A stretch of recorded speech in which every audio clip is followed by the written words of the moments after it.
어머님, 장독의 된장을 모두 비워내겠습니다.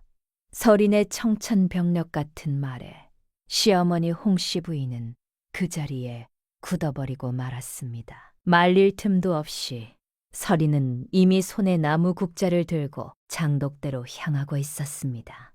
시아버지가 돌아가시기 전 마지막으로 담가둔 된장 12독이었습니다. 그것을 팔아야 세금을 내고 겨울살을 살 수 있었지요.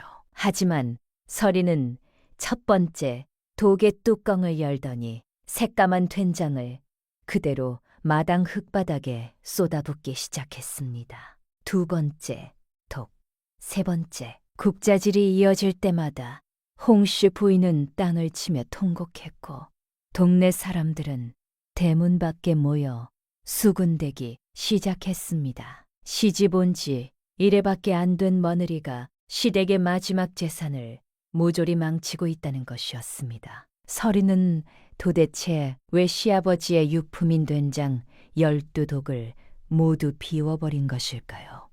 설인의 본래 이름은 윤설인이었습니다. 아주 어릴 적부터 그녀는 된장 냄새 속에서 자랐습니다. 어머니는 된장을 담그는 일을 밥을 짓는 일보다 더 엄숙하게 여겼고 어린 설인에게 늘 같은 말을 들려주었습니다. 장맛은 혀보다 기억이 먼저 안다. 이상한 단내가 나면 절대 팔지 마라. 좋은 소금은 손바닥 위에서 서늘하고 태우면 하얗게 남는다고 했습니다. 반대로 좋지 않은 소금은 빛이 탁하고 불에 닿으면 검은 자국과 매운 냄새를 남긴다고 했습니다. 어머니는 단지마다 뚜껑, 안쪽에 작은 기호를 새겼습니다. 눈금과 동그라미, 짧은 선의 조합이었지만 설인만은 그것이 어느 장이 언제 담긴 것인지 알아볼 수 있었습니다. 16되던 해봄, 설인의 친정에는 큰 화가 닥쳤습니다. 잔칫집에서 배탈이 났다는 소문이 돌았고 아버지는 영문도 모른 채 관하로 끌려갔습니다. 날밤 어머니는 설인에게 시메주가 담긴 작은 배 조각과 깨진 사발 조각 하나를 쥐어주며 낮게 말했습니다. 이 냄새를 잊지 마라. 언젠가 네 목숨을 살릴 것이다. 그 뒤로 설이는 이름을 감추고 떠돌았습니다. 낮에는 숨고 밤에는 걸으며 겨우 목숨을 이어가다 마침내 이 고을에 닿았습니다. 더 이상 도망칠 힘도 없던 설이는 가난한 농군 강재규와 혼인하여 그의 아내가 되었습니다. 하지만 혼인하기로 마음먹던 날, 이 집 대문 너머에서 풍겨오는 된장 냄새를 맡는 순간 발이 굳고 말았습니다. 냄새 속에 아주 희미하게 어머니가 죽기 전까지 잊지 말라던 그 이상한 탄내가 섞여 있었기 때문입니다. 냄새를 알아차린 순간 설이는 더는 모른 척 할 수 없었습니다. 숨을 곳이 생겼다고 안도하기도 전에 이 집안을 덮칠 화부터 보아버린 셈이었습니다. 그리고 그 불안이 결국 시집 온 지 1회째 새벽 장독 12개를 비우는 손을 이끌었습니다. 강재규의 집에는 홀어머니 홍씨 부인과 재규 둘뿐이었습니다. 가진 것이라곤 낡은 초가 한 채와 장독대뿐이었습니다. 혼례도 크게 치르지 못하고 동네 사람 몇이 모여 술 한 잔 나누는 것으로 대신했습니다. 설이는 그 초라한 자리에서 고개를 깊이 숙이며 마음을 다잡았습니다. 이제부터는 이름을 감춘 채 그저 강씨 집 며느리로 살아가겠다고. 하지만 마음만으로 살림을 해낼 수는 없었습니다. 시집 온 첫날 아침 설이는 악거지에 불을 지피다 연기를 가득 피웠습니다. 불 조절을 몰라 솥 아랫살이 반은 타고 반은 설익었습니다. 홍씨 부인이 놀라 부엌으로 달려왔습니다. 솥뚜껑을 여는 순간 타는 냄새가 코를 찔렀습니다. 시어머니는 깊은 한숨을 내쉬었습니다. 시집 온 새댕이 밥도 제대로 못하는구나. 그날부터 홍씨 부인은 서린을 못마땅하게 여기기 시작했습니다. 빨래를 하면 때가 잘 지워지지 않았고 바느질을 하다 손끝을 찔러 피를 보는 일도 잦았습니다. 홍씨 부인은 그런 며느리를 볼 때마다 답답한 얼굴로 혀를 짰습니다. 어쩌다 이런 며느리가 들어와 내 속을 이리 썩이는지 모르겠구나. 그러던 어느 이른 아침 재규가 우물에서 물을 길어오던 서린의 모습을 보다가 눈이 멈추었습니다. 서린은 두레박을 들어 올리기 전에 잠깐 냄새를 맡았습니다. 그러더니 고개를 들어 옆 우물 쪽을 바라보다가 조용히 먼 쪽으로 걸어갔습니다. 재규는 이상하게 여겨 저녁에 물었습니다. 부인, 오늘 왜 먼 우물에서 물을 길었어? 서린이 대답했습니다. 가까운 우물은 요즘 흙냄새가 납니다. 비가 며칠 더 오면 탁해질 것 같아서요. 재규는 말이 없었습니다. 그러다 사흘 뒤 첫 우물물이 흙빛으로 흐려졌을 때 그는 혼자 조용히 고개를 끄덕였습니다. 아내가 냄새로 그것을 알았다는 것을, 남들이 맡지 못하는 냄새를 맡는다는 것은 때로는 복이 아니라 짐이었습니다. 동네 사람들은 다른 것만 보았습니다. 우물가의 여인들이 모이면 서린 이야기가 빠지지 않았습니다. 얼굴은 고운데 살림은 맹추라는 둥, 저러다 강재규 집안을 다 말아먹는 것 아니냐는 둥. 말은 우물가를 지나 장터까지 퍼져나갔습니다. 그러나 서린에게는 서린만의 습관이 있었습니다. 매일 아침 부엌일을 마치고 마당을 가로질러 장독대 앞에 서면 서린은 한참 동안 움직이지 않았습니다. 눈을 가늘게 뜨고 독들을 바라보다가 무릎을 꿇고 뚜껑 가까이 코를 가져갔습니다. 독의 옆면을 손가락 끝으로 가볍게 두드리고 귀를 독에 뗀 채 그 소리를 들었습니다. 때로는 독과 독 사이의 공기를 손으로 쓸어내리기도 했습니다. 홍씨 부인이 그 모습을 볼 때마다 어이없다는 얼굴을 했습니다. 동네 사람들도 마찬가지였습니다. 저 새댁은 장독대에 귀신이라도 붙은 것 같다며 수군거렸고 언제부터인가 서린은 장독대 귀신 며느리라는 별명으로 불리기 시작했습니다. 어느 날 재규는 서린이 장독에 귀를 대고 있는 것을 보다가 조용히 다가와 물었습니다. 부인 장독에서 무슨 소리가 들리오? 서린은 잠시 머뭇거리다 대답했습니다. 좋은 장은 숨을 쉽니다. 그런데 이 집 장독은 숨소리가 조금 이상합니다. 재규는 그 말뜻을 다 이해하지 못했습니다. 하지만 고개를 끄덕였습니다.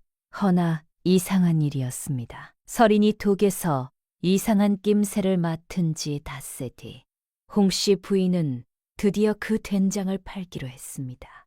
장을 팔지 않으면 세금을 낼 길이 없었습니다. 재규도 서린도 누구도 그것을 막을 수 없었습니다. 서린은 그날 밤 좀처럼 잠을 이루지 못했습니다. 장이 팔리면 그 된장을 먹는 사람이 생길 것이었습니다.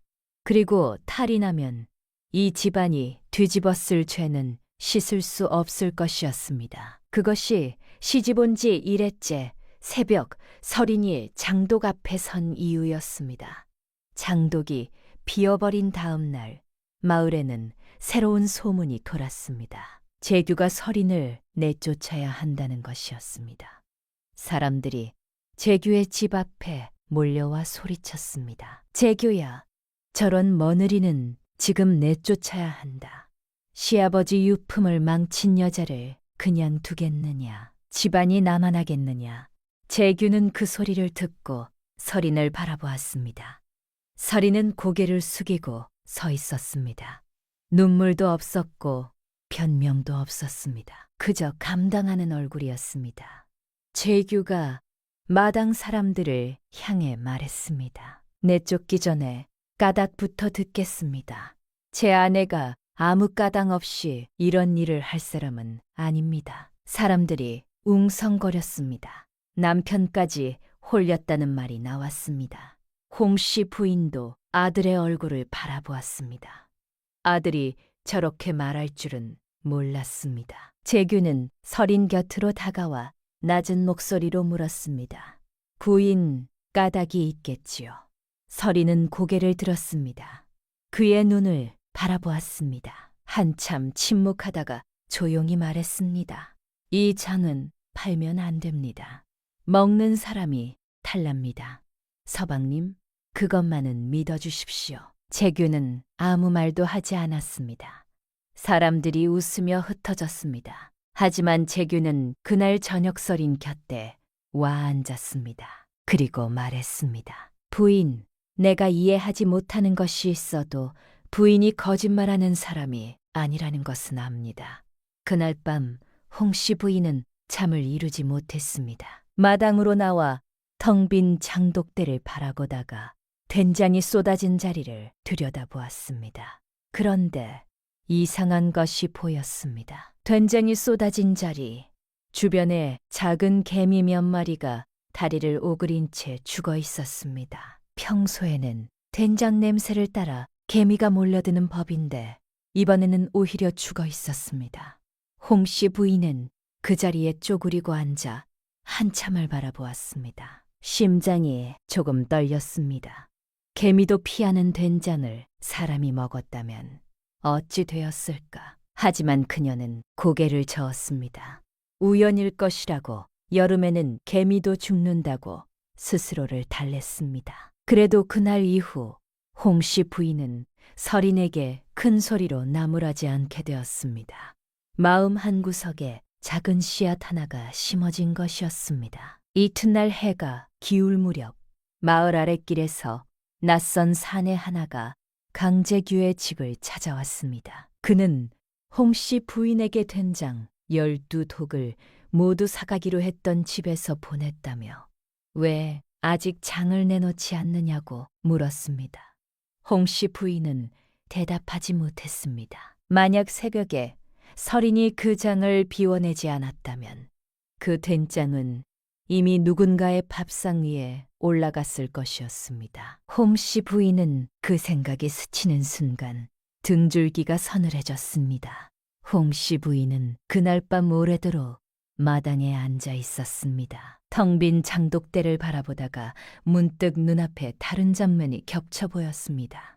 남편이 살아있던 봄날들이었습니다. 그이는 몸이 좋지 않은 날에도 반드시 장독대로 나왔습니다. 국자를 손에 쥐고 느릿느릿 된장을 젓다가 홍씨 부인이 쉬라고 말하면 손을 흔들며 괜찮다고 했습니다. 봄에 담근 장이 가을을 넘겨야 진짜 맛이 난다고 내가 직접 확인해야 한다고 했습니다. 이가 세상을 떠나던 해 여름에도 마지막으로 독뚜껑을 열어보았습니다. 그리고 낮은 목소리로 말했습니다. 내가 없더라도 이 장만은 당신과 재규를 겨울까지 먹여 살릴 것이오. 홍씨 부인은 그 말을 들으며 눈물을 참았습니다. 그이가 떠난 뒤에도 한동안 독뚜껑을 손수건으로 닦았습니다. 밥을 차려두듯 기일을 모시듯 독들이 지금 비어 있었습니다. 홍씨 부인은 긴 숨을 내쉬었습니다. 그리고 된장이 쏟아진 자리 옆에서 다리를 오그린 채 죽어있는 개미들을 다시 내려다보았습니다. 그것들이 아직 거기 있었습니다. 장독이 비어버린 다음 날부터 설이는 움직이기 시작했습니다. 먼저 재료를 구해야 했습니다. 설이는 마을을 돌며 살폈습니다. 제사 음식을 만들다 남은 콩을 쌓아둔 집, 쓰지 않는 벽짚을 내다 놓은 집, 설이는 허리를 굽혀 인사를 하며 조금씩 얻어왔습니다. 그런데 콩을 얻으러 간 첫 번째 집에서 안주인이 대문 앞에서 막아섰습니다. 시댁장을 다 뒤엎은 며느리에게 줄 콩은 없네. 그 말이 마당에 떨어지듯 뚝 내려앉았습니다. 설이는 고개를 숙였습니다. 더 말하지 않고 돌아서려는 순간 옆집 울타리 안에서 작은 기척이 들렸습니다. 동네에서 가장 가난한 호럼이 맞덕어미였습니다. 그녀는 아무 말 없이 치마폭 안에서 나무 바가지를 꺼냈습니다. 귀에 콩이 반쯤 담겨 있었습니다. 흠이 있고 쪼그라든 것들이었지만 그녀가 가진 전부였습니다. 서리는 그 바가지를 받아들었습니다. 말을 찾지 못했습니다. 막덕어미는 그저 고개를 끄덕이고 안으로 들어갔습니다. 소금은 마을 어귀에서 혼자 소금을 파는 노파에게서 샀습니다. 서리는 그 소금을 손에 올려 빛을 살폈습니다. 맑고 서늘했습니다. 태워보니 하얗게 남았습니다. 좋은 소금이었습니다. 그리고 서리는 품속 깊이 간직해온 작은 배 조각을 꺼냈습니다. 시메주였습니다. 손바닥에 올려 한참을 바라보았습니다. 이것이 살아있는지 아직도 알 수 없었습니다. 하지만 이것 말고는 아무것도 없었습니다. 서리는 허름한 사발에 시메주를 넣고 거기에 좋은 물을 조금 부어 따뜻한 아랫목에 두었습니다. 이틀이 지나 사발을 열었을 때 아주 희미한 발효 냄새가 올라왔습니다. 살아있었습니다. 날밤 서리는 조용히 눈물을 흘렸습니다. 어머니, 시메주가 살아있어요. 서리는 시메주를 살려낸 사발을 아랫목에서 꺼내 들고 한참을 바라보았습니다. 이틀 전에는 이것이 살아있을지조차 알 수 없었습니다. 어머니의 어머니, 외할머니로부터 내려온 시메주였습니다. 된장은 시메주가 없으면 시작할 수 없습니다. 집안의 된장 맛이 대를 이어 같은 이유도 바로 이 시메주 때문이었습니다. 친정을 무너뜨린 자들은 아마도 그 시메주까지 함께 사라졌다고 생각했을 것입니다. 집이 봉인되고 독들이 압수되면 시메주도 끝난다고 여겼을 것입니다. 하지만 어머니는 마지막 순간 그것을 서린에게 주었습니다. 아직 어린 딸의 손에 쥐어주며 잊지 말라고 했습니다. 서린은 사발을 조심스럽게 내려놓았습니다. 이것이 살아있는 한 윤씨 집안의 된장도 살아있는 것이었습니다. 장을 담그는 서린의 방식은 마을에서 아무도 본 적 없는 것이었습니다. 그녀는 독을 반나절만 햇볕에 두었다가 그늘로 옮겼습니다. 밤이 되면 독 가까이 창문을 열어 이슬이 독 주변 공기를 적시게 했습니다. 자기 전에는 마른 솔잎을 태워 그 연기로 독 주변을 천천히 풀었습니다. 단지의 입구에는 새끼줄을 3번 감아 묶었는데 마지막 매듭은 반드시 왼쪽 안으로 접어넣어 빗물이 스며들지 않게 했습니다. 그리고 단지마다 뚜껑 안쪽에 작은 기호를 새겨 두었습니다. 눈금과 동그라미, 짧은 선의 조합이었습니다. 누가 보아도 무슨 뜻인지 알 수 없었지만 서린만은 기호 하나하나가 무엇을 말하는지 정확히 기억하고 있었습니다. 홍씨 부인은 그 모습을 보며 또 혀를 찼습니다. 된장은 햇볕을 많이 받아야 하는 법인데 그늘에 두는 게 무슨 셈이냐고, 솔잎 연기는 또 왜 피우냐고. 동네 사람들도 마찬가지였습니다. 새댁 달마된 잔도 정신이 없다고 웃음거리로 삼았습니다. 죄규는 아내가 하는 일을 말리지 않았습니다. 오히려 아내가 독 주변에 물이 고이지 않도록 작은 도랑을 파달라고 하자 반나절 동안 묵묵히 땅을 팠습니다. 사람들이 남편까지 아내한테 홀렸다며 웃었지만 죄규는 신경 쓰지 않았습니다. 그렇게 2달이 지나자 아직 완전히 익지는 않았지만 장맛의 깊은 향이 먼저 올라오기 시작했습니다. 그런데 말입니다. 어느 날 아침 마을 어귀에 주막 주인 아주머니가 골목을 지나다 코를 킥킥거렸습니다. 이 냄새가 어디서 나오는 것이오? 아주머니는 결국 대문 앞까지 들어와 서린에게 물었고 서린은 망설이다가 작은 단지 하나를 건네주었습니다. 그날 저녁 주막 아주머니가 다시 왔습니다. 손님들이 오늘 국이 왜 이리 맛있냐고 물었다면서 된장 한 단지만 팔 수 없겠냐고 했습니다. 서리는 단지를 팔기 전에 뚜껑 안쪽에 기호를 새겼습니다. 새끼줄은 3번 감아 왼쪽으로 매듭을 숨겼습니다. 홍씨 부인이 그 모습을 보고 물었습니다. 장사에 그 기호가 무슨 소용이냐? 팔면 그만이지. 서리는 고개를 숙이며 조용히 대답했습니다. 어머님, 팔고 나서도 기억해야 할 것이 있습니다. 소문은 삽시간에 퍼졌습니다. 주막에서 쓰는 장맛이 달라졌다고. 강재규 집 새댕 된장이 깊은 맛이 난다고 했습니다. 사람들은 그 된장을 밤이슬장이라고 불렀습니다. 밤의 이슬을 받아 담근 장이라는 뜻이었습니다. 처음에는 주막 한 곳에서만 찾던 장이었지만 시간이 조금 더 흐르자 마을의 약방도 구유한 집들도 그 된장을 찾기 시작했습니다. 이웃 마을에서까지 사람이 왔습니다. 홍씨 부인은 처음으로 집 앞에 손님이 붐비는 것을 보았습니다. 서린이 단지를 들고 나르고 기호를 새기고 손님에게 된장을 덜어주는 모습을 보며 시어머니는 오래 말없이 서 있었습니다. 그날 저녁 홍씨 부인은 아무 말도 없이 밥을 한 그릇 더 서린에게 내밀었습니다. 일하려면 먹어야 하니까 주는 것이라고 했지만 서린은 고개를 숙이며 조용히 웃었습니다. 가난하던 집안에 처음으로 숨통이 트였습니다. 맞떡어미는 그 소문을 듣고 조용히 웃었습니다. 자신이 내어준 흠밌는 콩이 어디에 쓰였는지 이제 알게 된 것입니다. 허나 좋은 소문이 언제나 좋은 결과만을 가져오는 것은 아니었습니다. 장을 팔기 시작하면서 서리는 한 가지 사실을 깨달았습니다.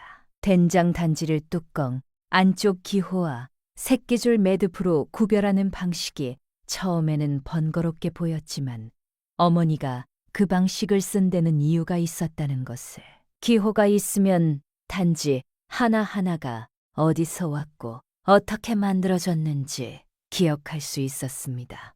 누가 가져갔는지도 알 수 있었습니다. 그것은 단순한 장사 기록이 아니라 나쁜 일이 생겼을 때 진실을 밝힐 수 있는 유일한 방법이었습니다. 어머니는 10년 전에 이미 알고 있었던 것입니다.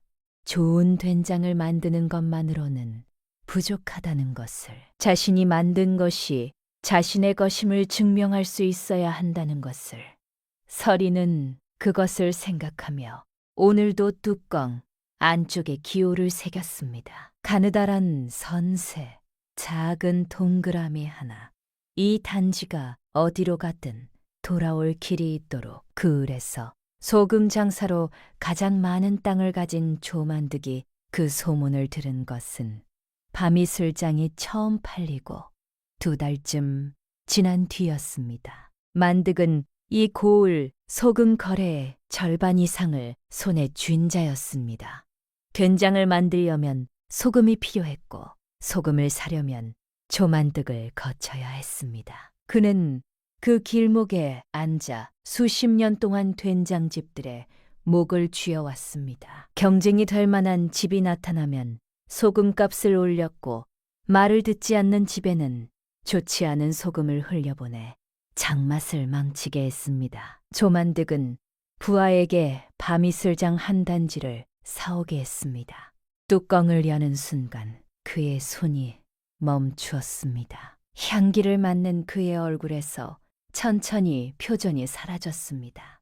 숟가락으로 된장을 조금 떠 혀 위에 올린 그는 쉽지도 않고 오래 멀금었습니다. 사발을 천천히 내려놓은 조만득의 눈빛이 어두워졌습니다. 오래전에 사라졌어야 할 맛이었다. 다시는 이 고을에 나타나서는 안 될 심해주의 맛이었다. 그 계집이 입을 열면 10년 전 일이 다시 살아난다. 그는 부하에게 낮은 목소리로 물었습니다. 그 된장을 만든 며느리 이름이 무엇이라 했느냐? 부하가 대답했습니다. 설인이라 합니다. 강재규 집 새댁입니다. 성은 윤씨라 하더이다. 조만득은 창밖을 오래 바라보았습니다. 그 계집이 아직 살아있었단 말이냐. 조만득은 그날로 사람을 풀었습니다.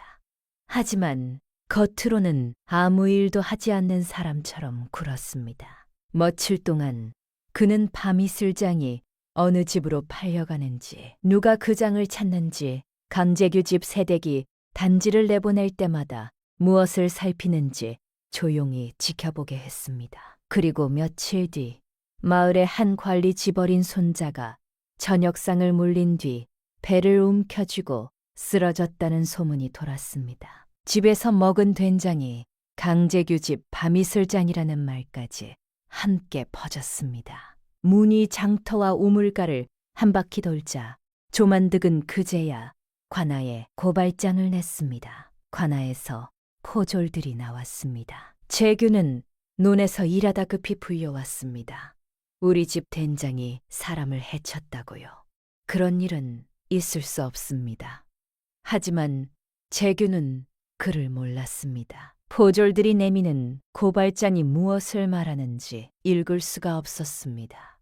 억울함에 가슴은 뛰었지만 어떻게 맞서야 할지 알 수 없었습니다. 설인이 앞으로 나섰습니다. 제가 단지를 살펴보겠습니다. 문제가 있다면 직접 확인해야 합니다. 포졸 중 하나가 설인을 가로막았습니다. 관에서 증거를 가져왔으니 네가 볼 것이 없다.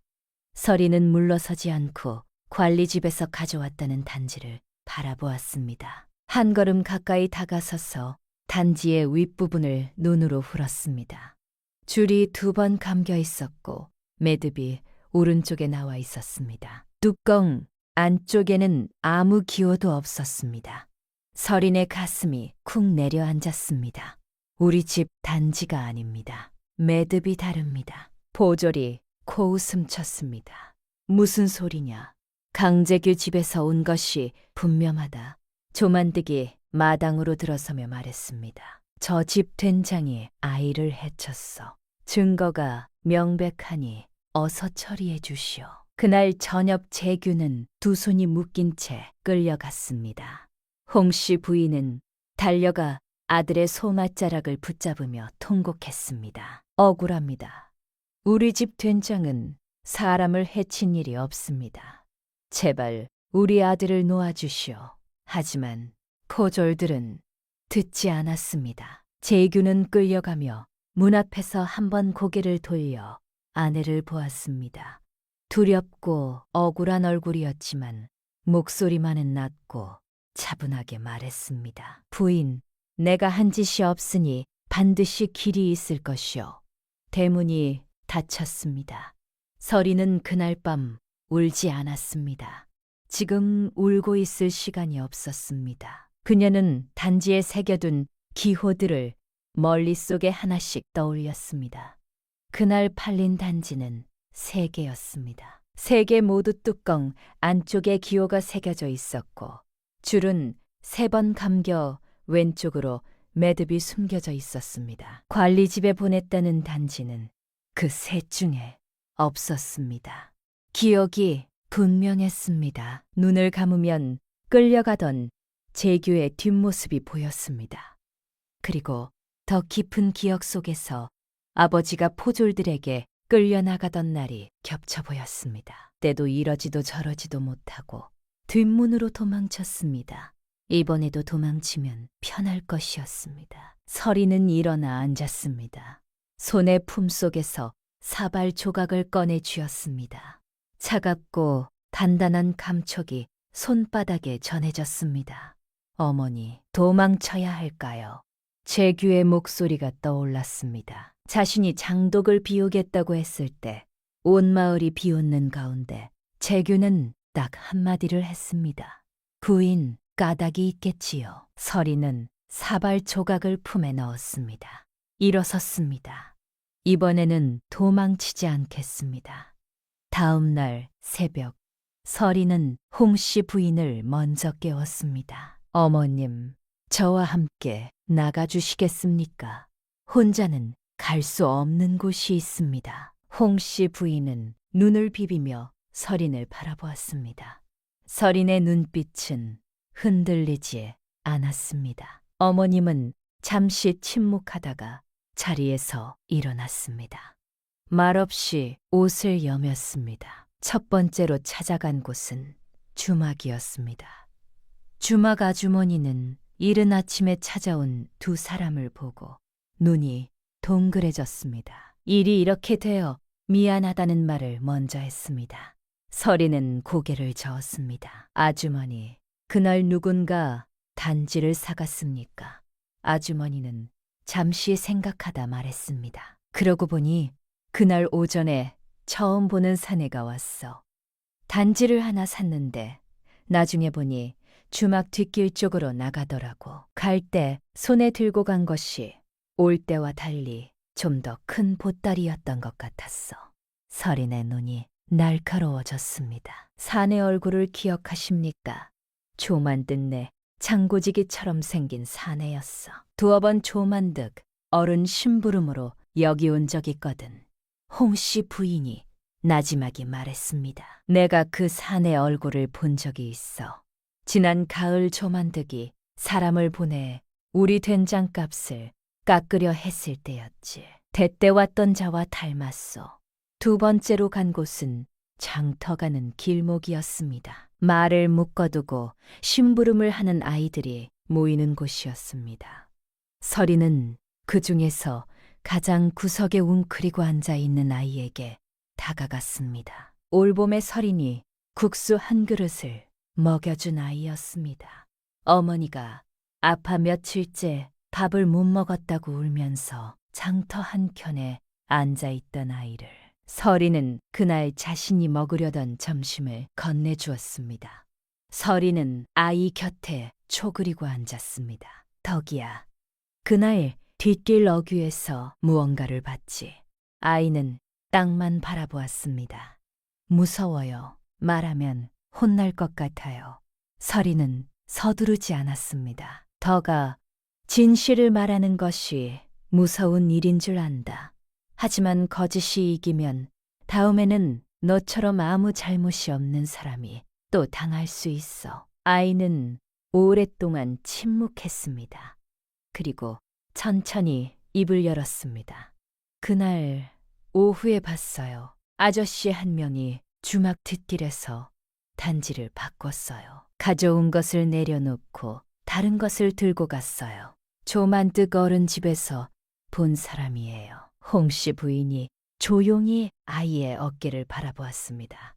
그 눈에 무언가 흔들리는 것이 있었습니다. 세 번째로 찾아간 곳은 마을에서 가장 오래된 도자기 가마터였습니다. 마을 사람들은 그를 박노인이라 불렀습니다. 그런데 가마터에 도착한 서리는 발걸음을 멈추었습니다. 가마터 앞에 낯선 사내 둘이 서 있었습니다. 박노인의 얼굴은 굳어 있었습니다.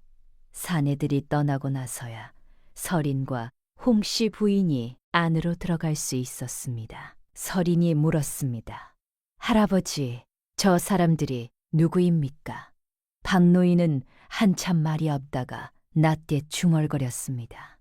조만득이 보낸 자들이야. 관아 재판에서 아무 말도 하지 말라고 했어.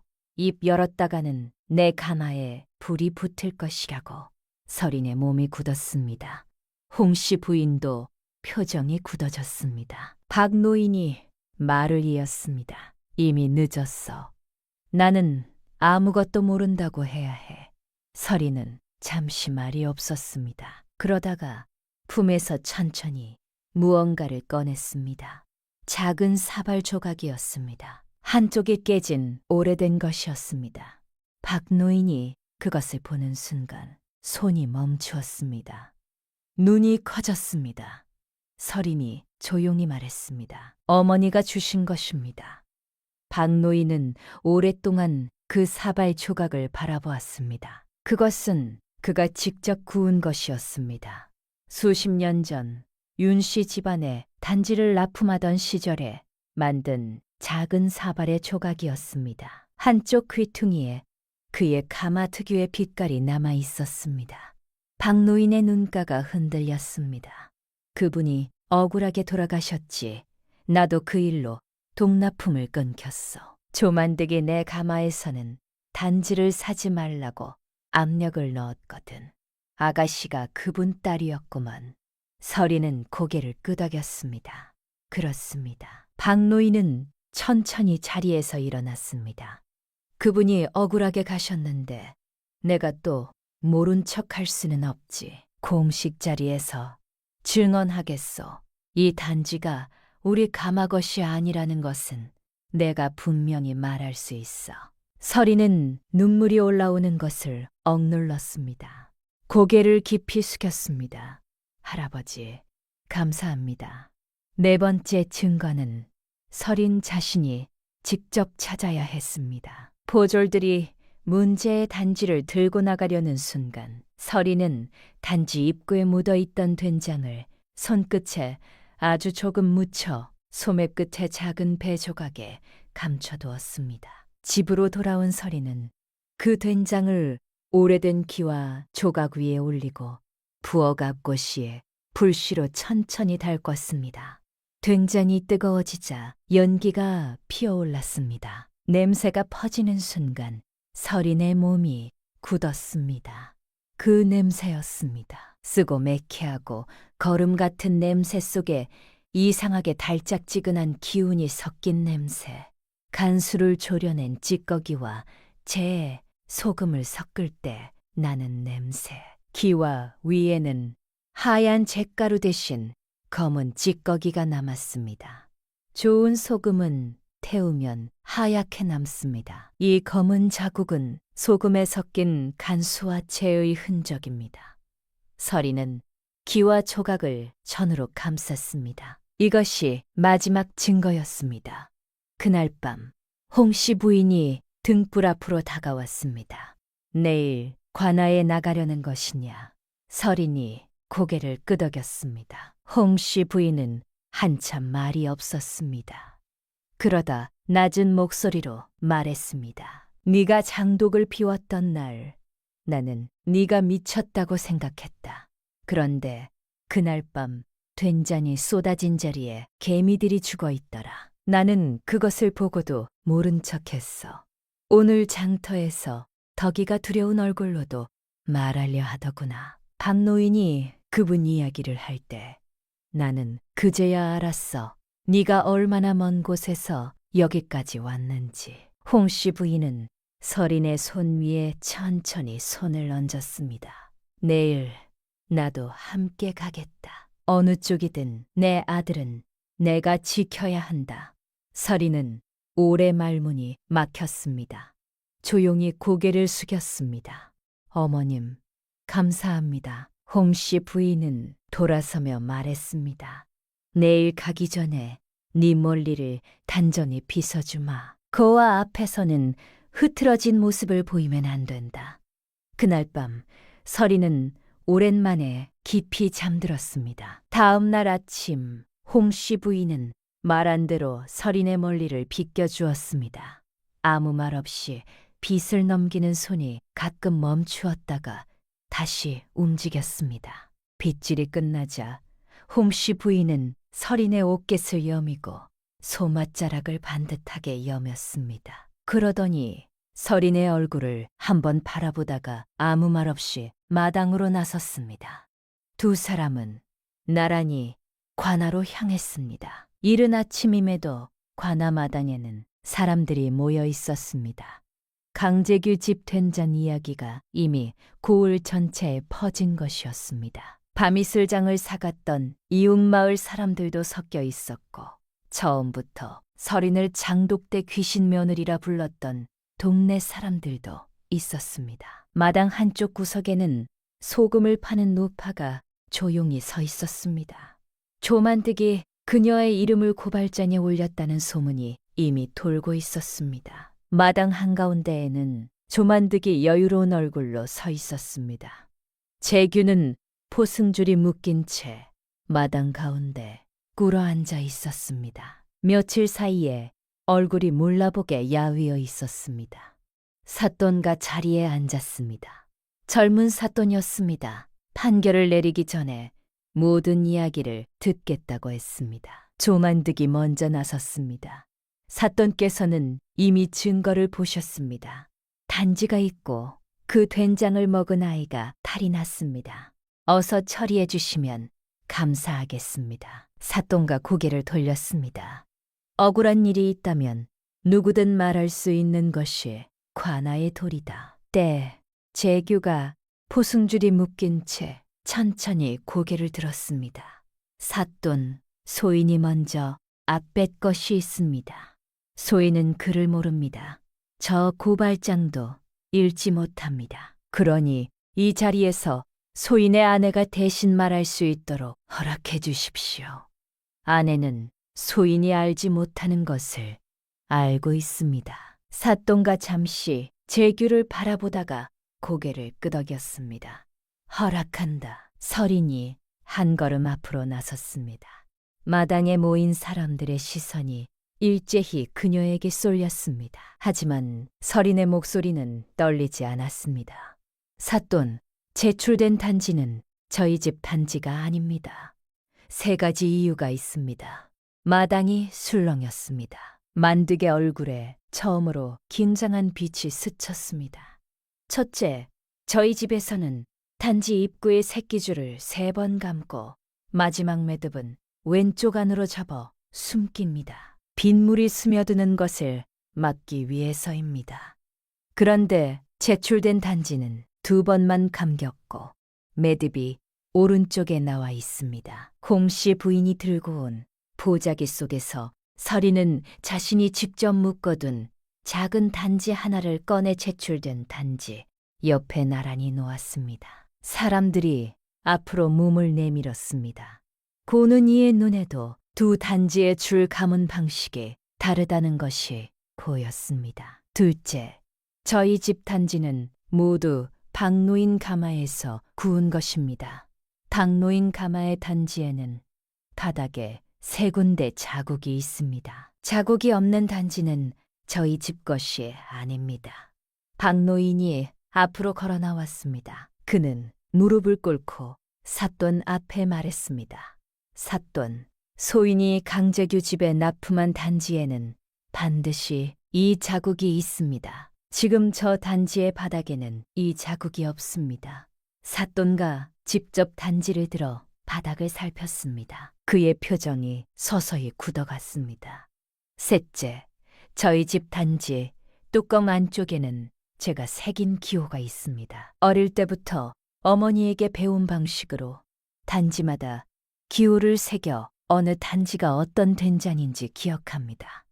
제출된 단지의 뚜껑 안쪽에는 아무 기호가 없습니다. 주마가 주머니가 앞으로 나왔습니다. 사돈, 소인이 그날 오전에 처음 보는 사내가 단지를 사가는 것을 보았습니다. 그 사내가 뒷길로 나가더니 나올 때 보따리가 달라져 있었습니다. 만득탱에서 심부름을 하던 자였습니다. 조만득이 목소리를 높였습니다. 주막집 안악의 말을 믿겠다는 것입니까? 그리고 그 소금 파는 노파, 저 노파가 누구입니까? 바로 제 집에서 일하다 쫓겨난 자의 어미입니다. 저 며느리가 그 노파에 소금을 써서 처음부터 나쁜 된장을 만든 것 아닙니까? 소인은 억울한 사람들을 위해 고발한 것뿐입니다. 마당이 흔들렸습니다. 서린을 향하던 시선들이 흔들리기 시작했습니다. 구석에 서 있던 노파가 고개를 숙이며 눈물을 흘렸습니다. 평생 깨끗한 소금만 팔아왔는데 졸지에 나쁜 소금 장수가 되어버린 것이었습니다. 바로 그때였습니다. 마당 뒤쪽에서 작은 발소리가 들렸습니다. 아이 하나가 긴장한 얼굴로 걸어 나왔습니다. 덕이었습니다. 덕이는 사돈 앞에 무릎을 꿇었습니다. 소인이 그날 뒷길 어귀에서 봤습니다. 조만득탱 창고지게 아저씨가 단지를 바꿔치기 했습니다. 가져온 것을 내려놓고 다른 것을 들고 갔습니다. 소인이 직접 봤습니다. 조만득이 발끈했습니다. 어린 것의 말을 어찌 믿겠다는 것입니까? 덕이가 다시 말했습니다. 그리고 소인이 저 노파의 소금을 사는 집들을 여럿 달고 있습니다. 대장간 아저씨도 사고 두부 파는 집도 사고 소인 어머니도 삽니다. 그 집들이 모두 탈이 났다면 지금쯤 마을이 뒤집혔을 것입니다. 그런데 아무 일 없지 않습니까? 마당이 잠시 조용해졌습니다. 사람들이 서로 얼굴을 바라보았습니다. 아이의 말이 맞았습니다. 소금을 사는 집은 한둘이 아니었습니다. 서린이 말했습니다. 그렇다면 된장을 직접 확인해 보시겠습니까? 서린은 기와 조각을 꺼냈습니다. 문제의 단지에서 된장을 조금 긁어내어 기와 위에 올렸습니다. 삿돈 앞에서 불씨를 가져와 달구었습니다. 연기가 피어오르기 시작하자 앞쪽에 서 있던 사람들이 코를 막았습니다. 된장 타는 냄새가 아니었습니다. 쓰고 매캐하고 무언가 다른 것이 섞인 냄새였습니다. 기와 위에는 하얀 재 대신 검은 찌꺼기가 남았습니다. 서린이 말했습니다. 좋은 소금은 데우면 하얗게 남습니다. 이 검은 자국과 쓴 냄새는 소금 안에 간수와 재가 섞여 있다는 증거입니다. 저희 집 된장에는 이런 소금을 쓰지 않았습니다. 삿돈는 오래 침묵했습니다. 그리고 말했습니다. 조만득의 창고를 지금 당장 수색하라. 포졸들이 집시 움직였습니다. 한 시즌이 채 안 되어 포졸들이 돌아왔습니다. 그들이 먼저 내려놓은 것은 마대자루 여러 개였습니다. 자루 안에 소금을 기와에 태우자 검은 연기가 피어올랐습니다.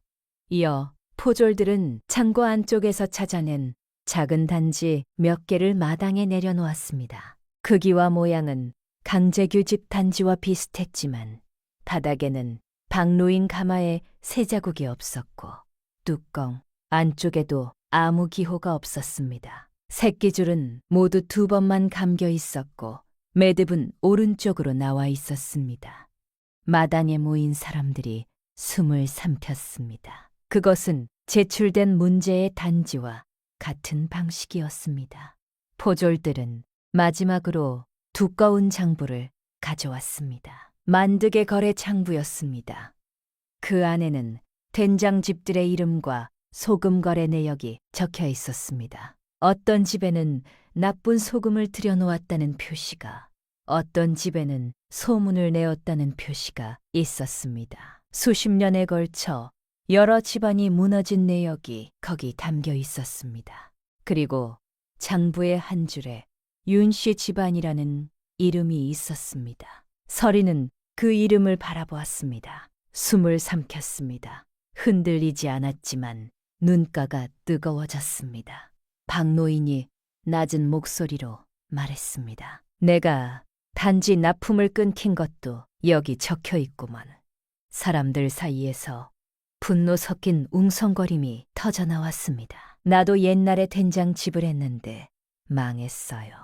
그것도 저 자의 짓이었단 말이요. 수십 년에 걸친 억울함이 한꺼번에 터져나왔습니다. 서린이 조용히 말했습니다. 창고에서 나온 소금이 나쁜 소금이었습니다. 그리고 그 소금이 어디로 갔는지, 어느 집 된장이 망가졌는지가 장부에 남아 있습니다. 이것이 거래 기록이라면 거래의 내용을 직접 설명해 주시기 바랍니다. 조만득의 얼굴에서 여유가 사라졌습니다. 삿돋는 자리에서 일어섰습니다. 거짓 된장으로 남의 집 목숨을 빼앗으려 하고 수십 년에 걸쳐 고을 사람들의 생업을 망쳐온 죄가 명백하다. 만득을 당장 결박하라. 포승줄이 조만득의 손목을 조여들었습니다. 그제야 삿돈과 구석에 서 있는 노파에게로 시선을 돌렸습니다. 이 장부에 따르면 저 노파의 소금은 조만득과 아무 관계가 없다. 소금이 깨끗하다는 것은 오늘 자리에서 이미 증명되었다. 억울함을 푸시오. 노파는 고개를 숙인 채 오래 울었습니다. 마당 사람들이 그 모습을 바라보았습니다. 재규의 손목을 묶은 줄이 풀렸습니다. 홍씨 부인이 달려가 아들의 팔을 붙잡았습니다. 며칠 사이 야위어버린 얼굴을 보자 참았던 눈물이 쏟아졌습니다. 어머니, 어머니. 재규가 어머니의 어깨를 감쌌습니다. 재규는 천천히 고개를 돌려 서린을 바라보았습니다. 두 사람은 말없이 서로를 바라보았습니다. 그 짧은 눈빛 속에 감사와 안도와 말로는 다 할 수 없는 무언가가 담겨 있었습니다. 사돈과 서린에게 조용히 물었습니다. 저 장부에 적힌 윤 씨의 집안 혹시 부인의 친정과 관계가 있습니까? 서린은 오래 침묵했습니다. 그리고 말했습니다. 저는 윤 씨 집안의 딸입니다. 아버지는 된장집을 하셨는데 사람을 해쳤다는 누명을 쓰고 옥에서 돌아가셨습니다. 어머니는 억울함 속에 세상을 떠나셨고 저는 이름을 감추고 떠돌다 이곳에 정착했습니다. 어머니가 마지막으로 말씀하셨습니다. 장맛은 혀보다 기억이 먼저 안다고. 이상한 단내가 나면 절대 팔지 말라고. 저는 그 냄새를 잊지 않았습니다. 그 냄새가 오늘 이 자리까지 저를 이끌었습니다. 사또는 그 말을 듣고 무겁게 고개를 끄덕였습니다. 조만뜨게 장부를 다시 살피겠습니다. 억울한 누명이 있었다면 반드시 바로잡겠습니다. 관아마당에서 집으로 돌아오는 길, 세 사람은 말이 없었습니다. 저녁 햇살이 길게 늘어진 세 사람의 그림자 위로 쏟아졌습니다. 집 앞 대문에 다다르자 홍씨 부인이 먼저 멈추었습니다. 그녀는 장독대를 바라보았습니다.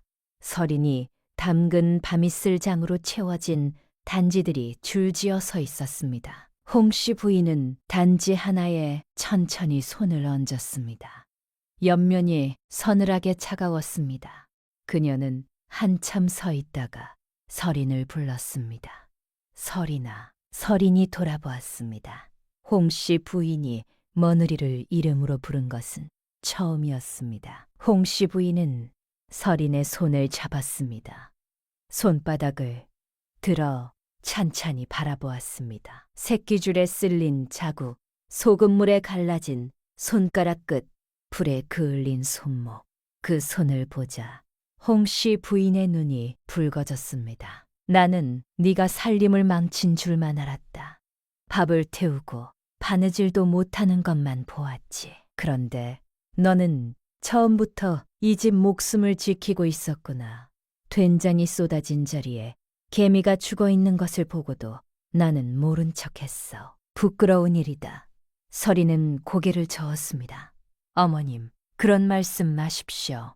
제가 밥 짓는 법도 모르고 살림하는 법도 몰랐던 것은 사실입니다. 어머님께서 가르쳐 주시면 열심히 배우겠습니다. 홍씨 부인은 서린의 손을 더욱 꼭 쥐었습니다. 살림은 내가 가르치마. 대신 장 담그는 법은 네가 나를 가르쳐다오. 내 남편이 마지막으로 남긴 것이 저 독들이었는데 이제는 네가 그 독을 살려냈으니 그것으로 충분하다. 재규는 그날 밤 서린 곁에 앉아 말했습니다. 부인, 나는 글을 모르오. 오늘 관아에서 고발장 글씨를 보는데 내 눈에는 그림처럼 보였어. 종이 한 잔 때문에 내가 끌려가는데 아무것도 할 수 없었어. 부인이 나를 살렸어. 서린이 말했습니다. 서방님, 글을 배우겠습니까? 제가 가르쳐 드리겠습니다. 내가 이 나이에 글을 배울 수 있을까요? 서린이 미소 지었습니다. 글을 안다는 것은 글자를 읽는 것만이 아닙니다. 누군가의 거짓에 속지 않고 스스로의 삶을 지켜내는 힘이기도 합니다. 그날 밤부터 서린은 재규에게 글을 가르쳤습니다. 몇 달이 지나 재규가 처음으로 자신의 이름 석자를 또박또박 장부에 쓴 날, 그는 한참 동안 그것을 바라보다가 어린아이처럼 웃었습니다. 강재규, 이제 이 이름을 내 손으로 쓸 수 있겠어. 사또는 조만득의 장부를 끝까지 조사했습니다. 수십 년에 걸쳐 나쁜 소금으로 된장집을 망하게 한 내역이 하나하나 밝혀졌습니다. 억울하게 문을 닫은 집들이 배상을 받았고 조만득의 창고와 땅은 몰수되었습니다. 그리고 장부 속의 윤씨 집안 이름을 추적한 끝에 10년 전 윤씨 아버지의 누명이 밝혀졌습니다. 아버지의 이름이 깨끗하게 복원되었습니다. 서리는 그 문서를 받아들고 장독대 앞에 섰습니다.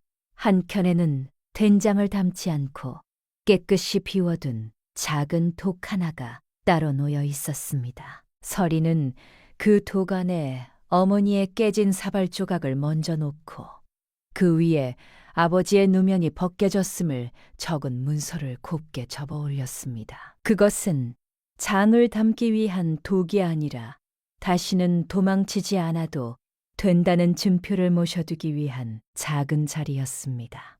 서리는 조용히 뚜껑을 닫았습니다. 홍씨 부인이 서린의 뒤에 서 있었습니다. 언제 왔는지 몰랐습니다. 그녀는 말없이 사발 하나를 들고 옆에 장독에서 밤이슬장을 조금 떴습니다. 그리고 그 사발을 서린 옆당 위에 조용히 내려놓았습니다. 두 사람은 나란히 서서 장독대를 바라보았습니다.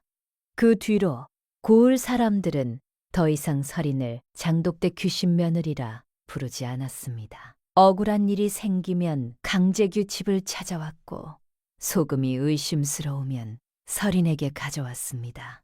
홍씨 부인은 서린에게 살림을 가르쳤습니다. 배추 절이는 법, 간 맞추는 법, 불 세게 조절하는 법. 어떤 날은 여전히 밥이 조금 탔고 홍씨 부인은 여전히 혀를 찼습니다. 밥은 또 태웠구나. 그리고 잠시 후 된장국 한 그릇을 더 떠주며 덧붙였습니다. 그래도 장맛은 네가 제일이다. 어느 이른 봄날 아침 홍씨 부인과 서리는 나란히 새 독을 열었습니다. 겨울을 넘긴 된장에서 깊고 은은한 향기가 마당에 퍼졌습니다. 홍씨 부인이 숟가락으로 조금 떠서 맛보았습니다. 한참 씹다가 고개를 끄덕였습니다. 이번 잔은 깊구나. 서린이 말했습니다. 어머님, 손맛이 들어가서 그렇습니다. 두 사람은 말없이 조금 웃었습니다.